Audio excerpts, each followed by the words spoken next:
بسم الله الحمد لله والصلاة والسلام على رسول الله صلى الله عليه وسلم. أكم جرتان لقيت فتوتك إنك كيد الحمد لله رب العالمين بقى جرات سنين جنة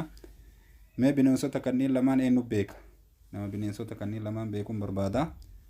توكوميتي دبي أسرت سن الرأي قدا بننسي كل لمان توكوميتي مكان إسال مالي أما اللي توكوميتي دوبا كومنتي كيسنين إيجا جتشادا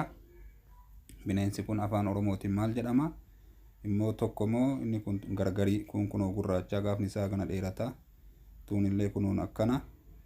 namni agartee afaan oromoo beeytan ka bineensa kana beeytan gaafii kanan isinirraa eega jechuudha akkasii duuba jazaakumullahu khayran baarakallahu fiikum isinin jenna eeka bosonni lafa oromoo tana keessa ka hedduu jira